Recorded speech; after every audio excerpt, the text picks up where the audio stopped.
Hey, what's up, guys? How's it going? Back with another video today, and we're going to talk about Sunset. We're going to do something a little bit different. Instead of doing an agent guide, I'm just going to talk about the entire map.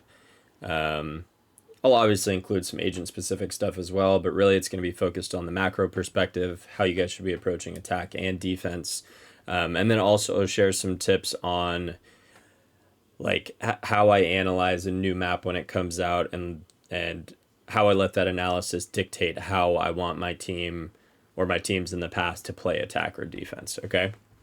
So let's just pretend this is a new map that just came out. Okay. First thing that I want to do as a coach is I want to look and I want to see how many choke points there are and how many choke points lead to two choke points. Okay. So for those of you that don't know, choke point is just a small entrance into a site. It doesn't necessarily have to be into a site, but one that's leading towards a site, right? So this would be a choke point, okay? Right here, this hallway here. This would also be a choke point. You know, this could technically be a choke point, but more commonly you would say this, right? Or here. And really all it is a small hallway that the enemy team has to run through to get to the destination that they want to go to, right? Now, if I just go around the map and I mark all the chokes, I'm not going to do that. There's tons of chokes. I'm not going to do the smaller, like I'm not going to do this one, even though this one's very important. I'm just going to do like main, right? So here, here, here, here, here, oops. Sorry, here, right, here, and here, okay? These are the main choke points that I'm gonna do. And actually, you know what? I'll throw these in here as well, okay? Now, what I want to do as a coach, if I'm evaluating how I want to play defense on this map, is I want to find the choke point that that leads to two, and I want to figure out how I can get in front of that or stall out this choke point as a primary focus on defense. The reason for that is if I can force people to only make their way through one choke point, they do not get access to this. They don't get access to lane. They don't get access to elbow. That means I can kind of just maybe not stack away from, but at least try to get one of these deep lines. And these deep lines are something I've talked about on other maps. If I bring up Lotus, when I spoke about the Lotus Omen guide, this is a deep line. People jump spotting C, this is a deep line. We bring up Bind, Long B, this is a deep line. Showers, this is another deep line, right? If we go to Breeze, deep line would be like, really there's not a ton, but like if you could get A main, like some people like to peek A main, right? Even jump spotting this kind of can be kind of a deep line. Icebox, Long B. It's just something fundamental to FPS games, right? There's this concept of getting deep lines, and really it's just advanced information, and it helps you dictate your rotations quicker, right? Split, people jump spotting this, right? Or camming the cross, right? Having cam up here, like it's kind of a deep line, or peeking top ramp, right? Or jiggling this, like these are all deep lines. It's all about getting advanced information, giving your teammates 3 to 5 seconds where they can rotate and get over to the site to help you. Okay, so here, if I draw these chokes again, we got one here, and we got one here, we got one here, one here, one here, and then we got two here, right? And I draw these as well, okay? Now, for me, as a defender, if I can force people to stay behind this smoke, I can get one person here looking, and really when I say this smoke, I'm talking about this Omen one way, okay? One waying this box here. I can get one of my players set up here, ideally one of my duelists or one of my agents that has some type of escaping ability, maybe an Omen, Omen or Raze or Jet or something of that nature. Somebody that has some kind of stall. You could even use Fade sometimes because she can seize and then run away. But getting somebody here set up on this line on defense is very, very strong, because then you can have, you know, usually there's going to be two people setting this person up, and then they can pivot off over to mid, you know, do a deep rotation over to this side of top mid, and then now you can have two towards B, one here top mid, another one here top mid, and then one posted on this A line, okay? If this A person gets pushed off, then we rotate back over. This person over here would come down this way. This person would probably stay put or rotate over, and then one of these B people would run over here, okay? So That's number one.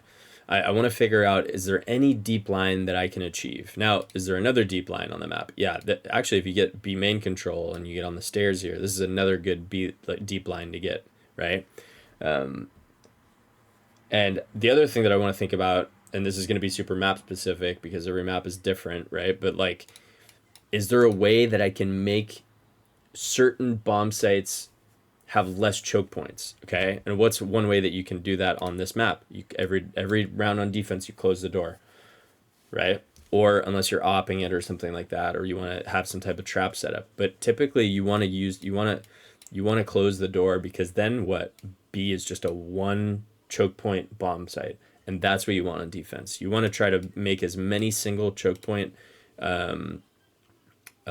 places for people to scale out of, because it makes it so much easier for you to have optimal crossfires, to util dump the chokes when people are running out and stuff like that. Okay, so if we just run with that idea, right, turning things into eliminating the amount of choke points that on defense, if you can figure out ways to eliminate the amount of choke points that the enemy has access to, that is what's going to make your defense really, really strong, because you give them less options, but also you're able to stack away from these deep lines and have more numbers towards the site that they're likely to hit. Okay. And then the other thing too, if something is really strong on defense, that means on attack, it should be very strong to push people away from those options. Okay. So yeah, whatever's strong on one side is going to be strong on the opposite, right? You need to figure out ways to deal with that, okay? So if we run with that idea a little bit, right? Now let's talk about the attack perspective, okay? If teams are going to go close this door every round, what's important? That we default mid, smoke top mid, right? We smoke top mid, we use some type of initiator util to clear this, we get into tiles and we spam out the door. Okay, the reason why we want to do this is because we always want to have the threat of doing something. Sometimes, I've talked about this in the past, the threat of doing something is more important than actually doing it, right? On attack, you want to have this concept of creating question marks, right? And what that is like just putting the fear of doubt in the enemy's mind that you could be somewhere, right? Let me think of a good example of this. Like, okay, for example, if on defense, you can create question marks on defense too, and that's part of the reason why smokes and vision denial is so important. That's why we see so much Omen, Viper, comp, double smokes, double controller in competitive and pro play, right?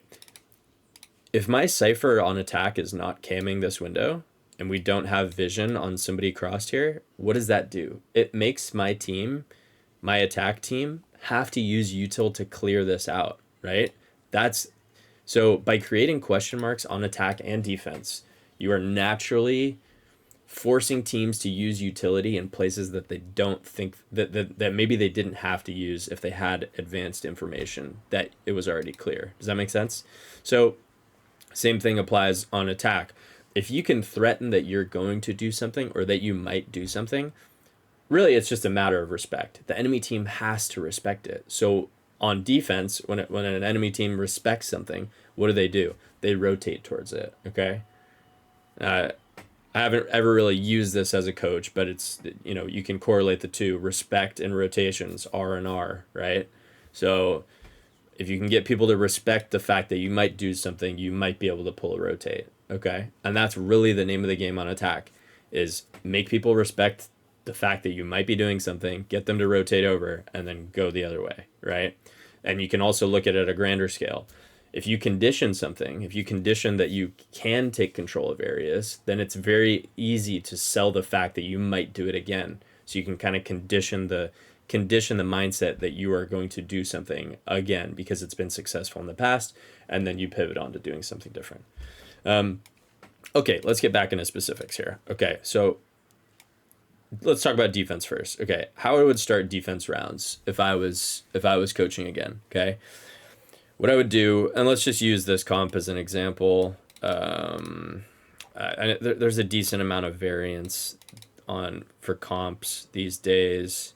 I'm just gonna go with this. Don't want to go Viper. Not really, but I will. Okay.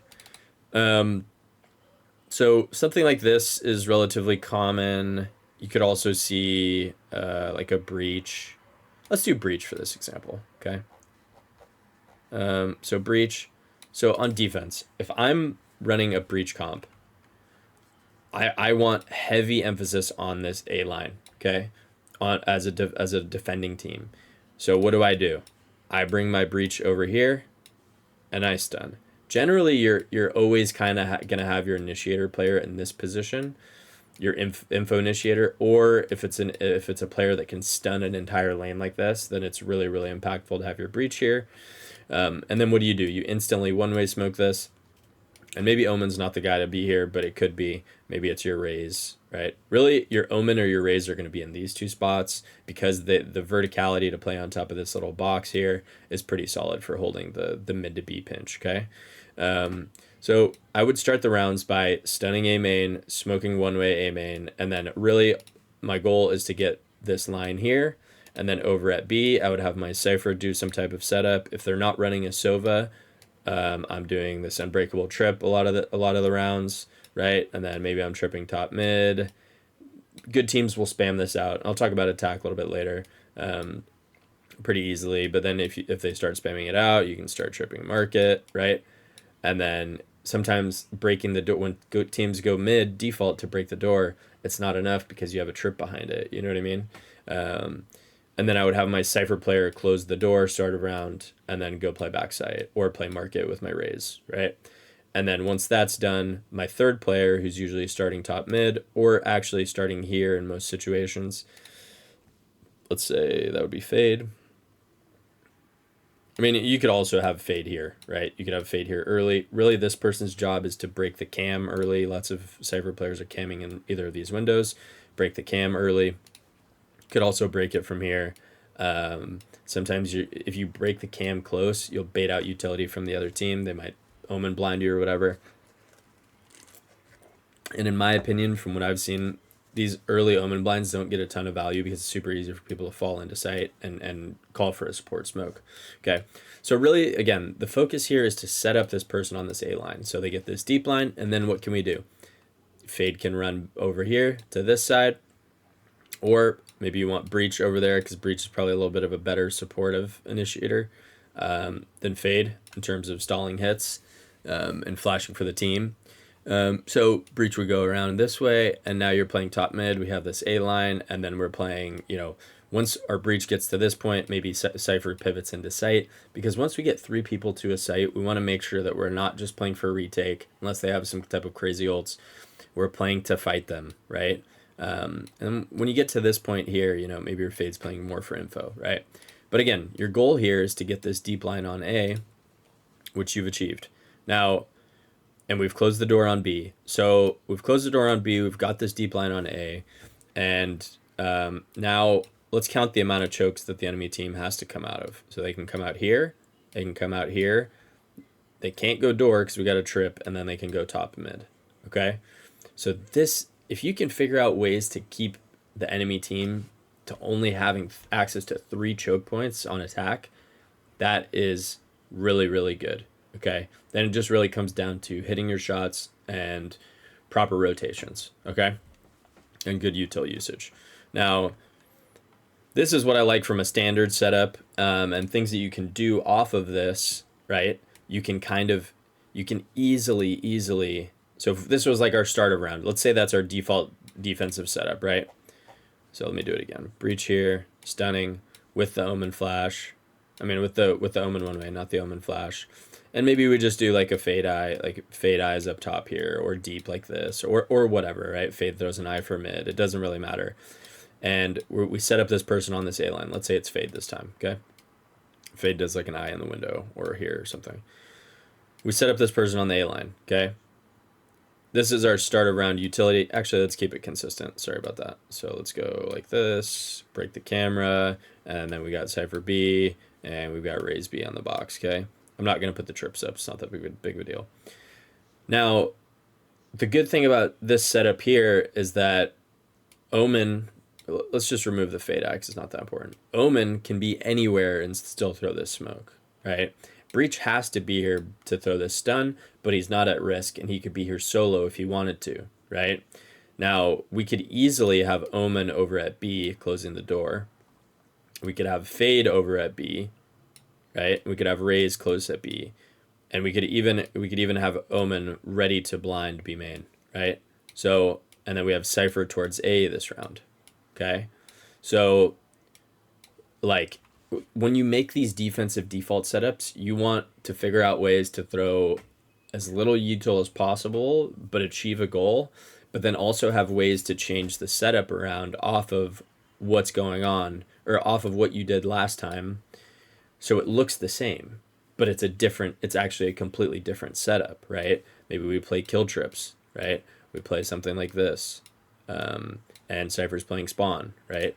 Maybe this is something we want to do when the enemy's one off of their orb, because we know that this orb is going to be really hard for them to take when we're playing Breach, and we've been stunning this line. We've conditioned that we want control of this A line. This one-way smoke comes in. It's really hard for teams to deal with this.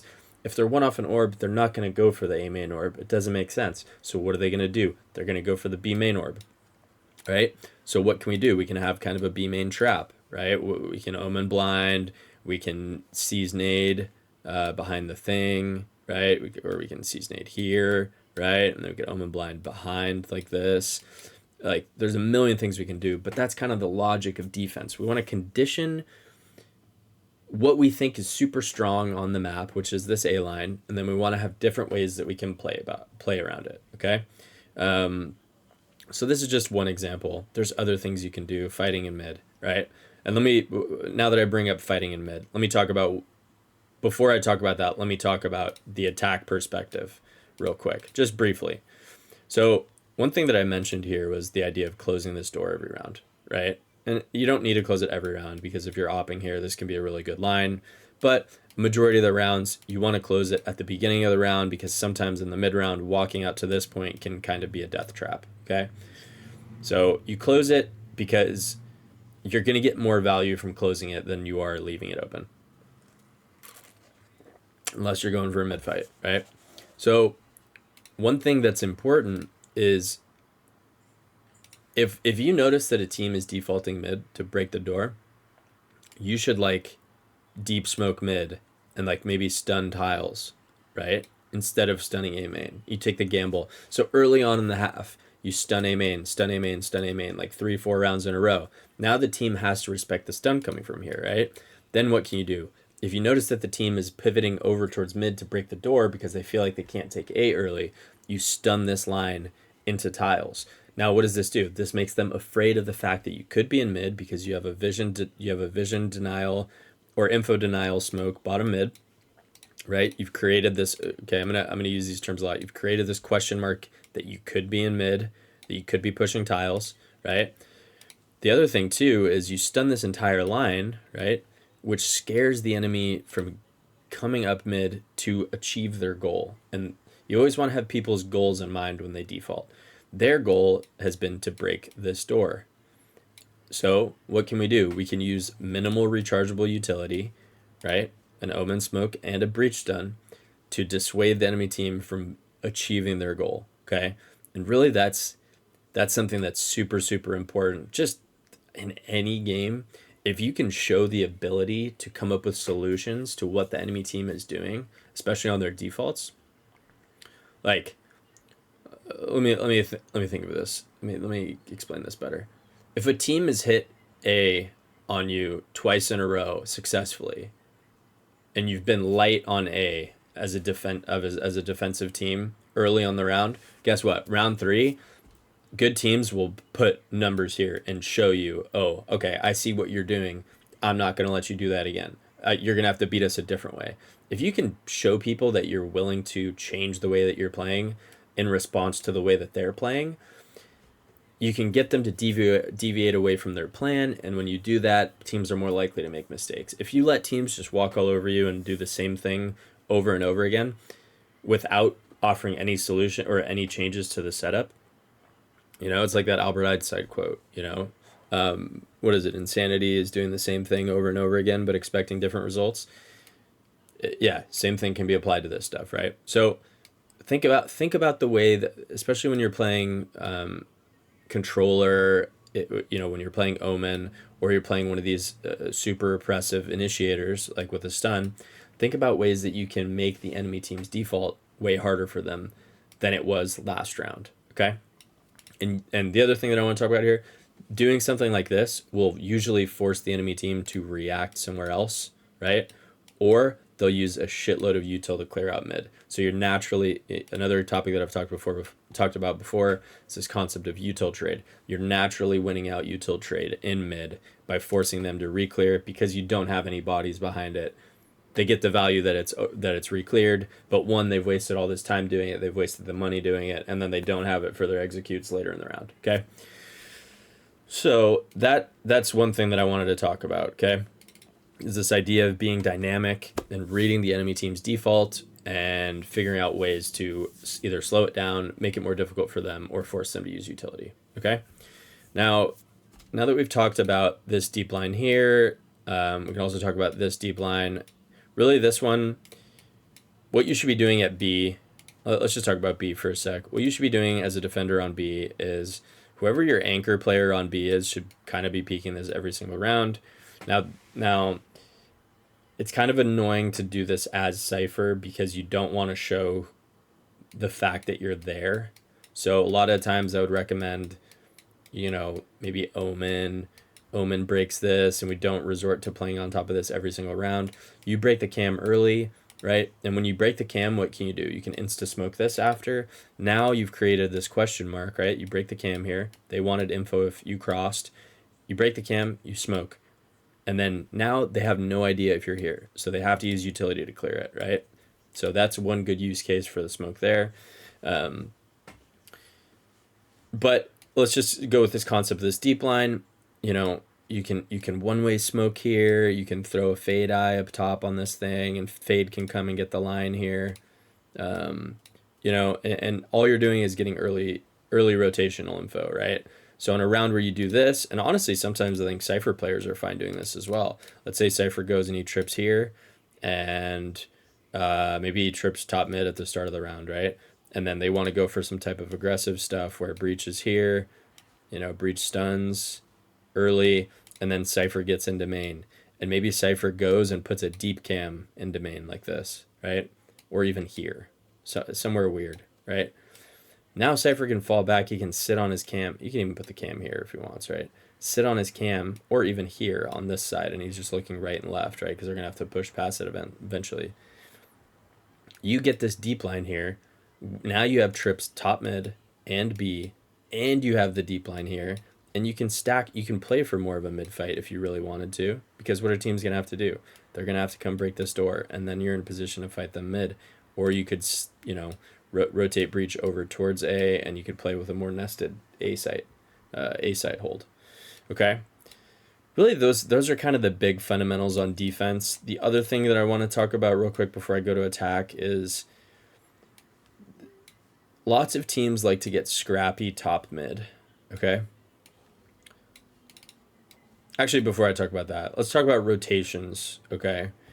So the only really weird part about rotations on this map for defender, in my opinion, is you have to consider going through door and all that stuff, but I think this is kind of the other big one is this idea of top mid. You're exposed here when you cross, so you have to go this way, which is really 7-8 seconds longer than running across. Similarly to the way that I think teams should approach cat on ascent when they're retaking A. I think it's valuable to go and kind of clear out this area here for the lurk, and then go back to your site and start the retake. There's nothing more deflating on these rounds when a Cypher just walks up as you're here with two guys fighting this lane person. You know what I mean? Take the time to clear this guy out. I think even threatening the flank in post in retake is really strong on this map, because you just want to make it really uncomfortable for this person and this person, right? You don't want them to just sit here and wait and just be able to swing off somebody else's contact gen. It's too easy. So I think threatening the flank is really, really strong on this map and something that we should be doing more often, regardless of whether or not it's A or B. Okay. But yeah, this rotation top mid, it can be scary. So the other thing that's really important, if you consider the fact that like this rotation time is pretty long, this idea of creating question marks and fakes on attack can be really, really strong as well, right? And on attack, what's really strong? Getting top mid control. Figuring out ways to create question marks top mid will make it really, really hard for teams to rotate properly. And then also will really, because if you get top mid here, I like to think of top mid here as like split. It's like this, okay? If you get control of mid and male, you have options to go B, you have options to go A, right? So if we pull up now, what can the other team do? They can only rotate through spawn now, right? Same way on sunset. If you get control of top mid here, you can go B or you can go A. Now what does the other team only have access to? They can only go spawn, right? Unless they decide to flank. Okay? Now, creating question marks top mid, contacting top mid, smoking off one side and going for a fight. If you get top mid control on sunset, you can basically make a three choked split onto either of the sites. Okay, let me say that again. 3 choked split. So you can go with a B split with 1 lurker B main. You can go market heavy and you go 2 market and you go 2 top mid through boba, right? Or you can go up lane with 2, up elbow with 2, and then 1 guy up mid late. You know what I mean? Or maybe you go 2 up mid, 2 up or 1 up lane and 2 elbow. You know what I mean? So you turn this into a choke, you turn this into a choke, and this into a choke. It makes it really, really hard for teams. They have to nest on sites. And when you're playing like a Breach Omen comp, if teams are giving you a lot of space, it can get really, really easy to just util dump the site and take site on them. Okay, so let's talk about attack now, just more focused on attack. Really, what I would want from my attack side team is start the round by defaulting mid. Okay, I want early info here. I want early info on this cross if we can. If they start breaking the cam, I want ways to punish that, right? You know, a couple different ways we can do that. I mean, you could, you know, you can have your breach stand here and you can kind of stun this and then satchel, because what's he going to do? He's going to peek this and he's going to go back into it. You can stun this and then satchel and push. Omen could then throw a blind like this, right? Same thing. So I want early info on this B cross because I don't want teams to create this question mark. Okay, I don't want teams to create this question mark for me. I want early control of mid, smoking top mid, breaking the door. And I want one of my players over here listening for info. Okay? This player over here listening for info is kind of like the Lotus A site, A lobby player. Counting the amount of utility that you hear over here, letting your team know if they've one wayed, let them know if they've breach done, if teams are breach stunning, you know, understanding that we have a 40 or 45 second clock before he gets another stun. Okay, if we're going to go into a market B split, then we should do that before the stun comes back up, because that can be a really annoying piece of utility to deal with.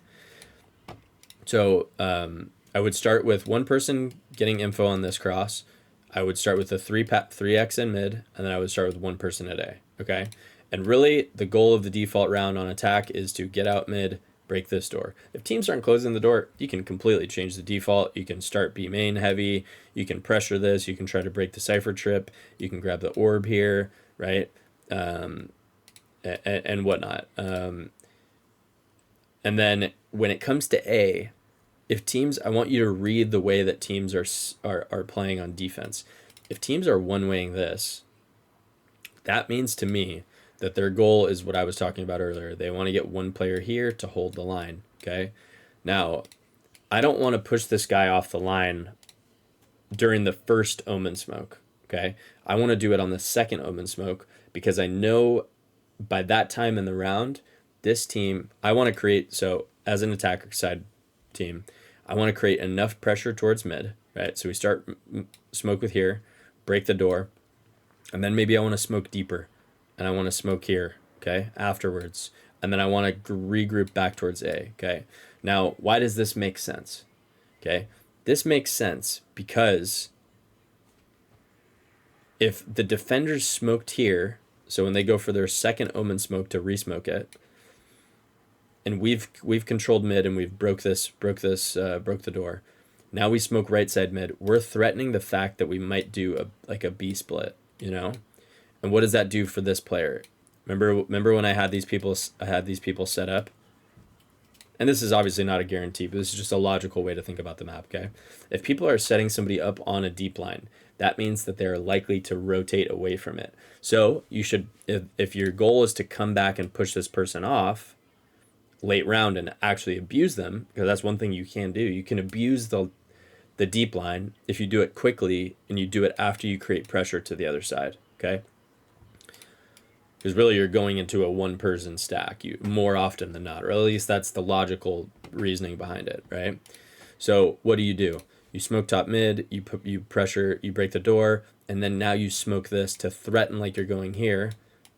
You know, now you're going to see player here, you're going to see a player here, you're gonna, maybe two players here, and you're going to see this other person playing here. So the way that I had people set up was I had, what did I have? Fade over here, I had breach over here, and then I had Cypher and Raise here, and then we had Omen on the line, right? So if we smoke this off, you're putting an immense amount of pressure on this Fade player. This Fade player has to either get in this smoke to fight with the breach, or has to fall back here, or even here, okay? The other thing that they could do if they really, really wanted to is they could say to Omen, yo, let's push through A main, okay? Which it's possible, right? But generally they're gonna either get in the smoke ready to fight, they're gonna util through the smoke looking for info, or they're gonna fall back and play super safe, okay? And then now what do we have? If we just draw the map in half, really, we've got two people on the A side of the map, but really it's just one because this guy's so deep, right? So what do? We just push this guy off and we just instantly run him down and we go super, super fast, right? But before we do all that, remember, we gotta fake this mid to B pressure, right? So yeah, that's one thing that's really strong on this map is like breaking the door. And after you break the door, go ahead and smoke either side of top mid and see how teams react. I'm telling you, if you can make this really, really, this is the most uncomfortable part of the map for defense. And all it really takes is one smoke on either side, right?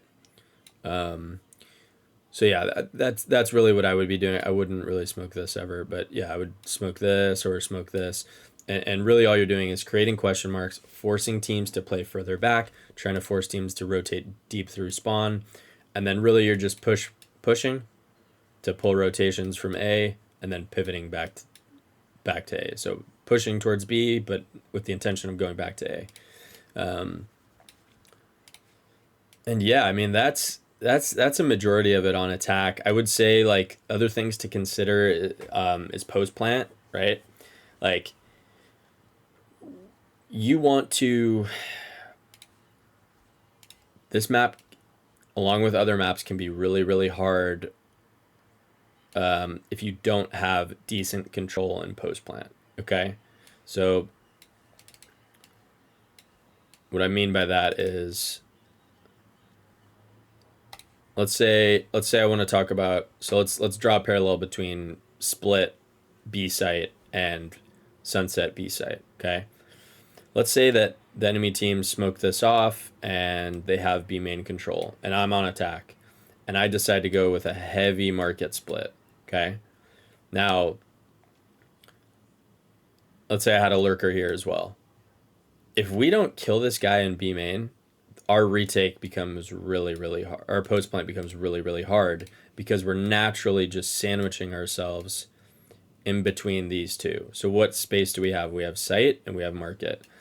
And it's a decent amount of space, but you also have to think about the fact that you're in between two pieces, right? So when you're taking B site, on attack side, you always want to try to have main, and you always want to try to have either like market control, because then you can kind of like you're just not one dimensional. There's a lot of different options for you, right? You can play the bomb from here. You can play the bomb from here. Um, you can reflank like this if you want. You know what I mean? So sitting on sites is usually not the best, because naturally on this, when you play against comps like this, where there's an omen blind or a breach stun or something like that, or even raise nades sometimes, or even fade, you can get util dumped, and it can be really, really scary to hold on to the site, right? So I always think doing something, having a second wave to your post plant or your attack is really, really strong. So on B, I recommend, having 1 to 2 people in B main, but then, getting aggressive in spawn and trying to fight this, right? Because what's another thing to consider on attack? When you put the spike down, or you're about to put the spike down, you can kind of then switch your mentality to a defender sided player, right? So if we think about this concept of chokes, right? If I can stuff people in this choke, right? If we can do a deep omen smoke here, and we can get into boba, and we can get like a high low here, like one person here, or you know what I mean, something of that nature. We don't even give them access to come in and down this way, right? Same thing with stuff playing in market. We stuff them in this choke and this choke, right? We can kind of make it hard for them. Now they can only rotate through spawn. You know what I mean? So kind of adapting your mindset from attacker to defender as you put the spike down can be really, really strong. Let me think if there's anything else really. No, I think that's it for the most part. So again, just to recap everything, I think from a defender side perspective, what you want to focus on early, get this A line. Get this A line so you can rotate over towards B and towards top mid, so you can get numbers towards top mid. One thing that's also super viable is having 3 people towards top mid and going for like a mid-round mid-fight, and then just having your cipher towards B, okay? So getting this A line early on defense is super strong, and then rotating to like, if something that I said was really strong on attack was this idea of creating question marks top mid. Okay, let's try to get this A line so that we can rotate numbers to top mid, so we can deal with this potential problem before it becomes one, right? And then on B, I think it's really just about closing this door a lot of the time, and then kind of just like making sure that on defense you're trying to hold on to this and this, right? So if I said it's really strong for attackers to try to gain control of either one of these, right? Deep spawn, boba, or market, then guess what? On defense, it's also super, super strong to maintain control of these, so that when you do your retake, you're able to pinch from both sides as opposed to just flooding heavy out one. Does that make sense? So yeah, from defender side perspective. Oh, and then the last thing, if teams are defaulting mid, let's try to show a little resistance in mid. Make them use more utility than they have to get the job done. Okay? If the job at task is to break this door and then reset, okay, let's send our breach here and let's stun this, and then let's smoke down bottom mid. Let's make them use like with their fade eye or their fade prowlers to clear out mid. That means they're gonna have less utility for the execute, and it's gonna take them time to achieve this, right? And that's what we want. The attack side is on a timer. The defending side is not. Okay. So that's it from a defensive perspective. Obviously, there's other things that I'll probably cover more in agent-specific guides, but for like a brief overview of defense, I think that's really the main thing. The other thing too, last thing, is creating this question mark in B main. And you can do it with a smoke, you can do it with a cage, but the main thing here is breaking this cam at the early round. Don't give teams the ability to just walk up and contact B and get close to you. That's when you can lose control of the B site, is when teams can get super close to you and just util dump the entire site. It can be really, really tough, especially if they're breaking the trips with the nade, or if they're playing Sova or something like that. And then from an attack side perspective, let's make sure we're breaking this wall early. We're getting some type of info on this cross. If we're not able to get info on this cross, I want a way to punish this. If if teams are getting this A line, right? Teams are getting this A line. That's fine with me. I don't care. But I want to make sure that we are going to smoke top mid, break the door, and then we're smoking deeper top mid to fake like we're going for a B split with the intention of coming back to the A line, because we know that the defensive team is likely stacked away from it. Okay, so a lot of times teams are very, very straightforward and logical in what they're doing. And in ranked, it's going to be hard to figure out what people are doing because a lot of people are just taking solo gunfights. But in scrims and in matches, and when you get to the higher level, it gets a little bit harder because then there's mind games. Like the mind gaming, for example, was like the round where I put Cypher at A, but we're still stunning to set up the A line, right? So we smoke,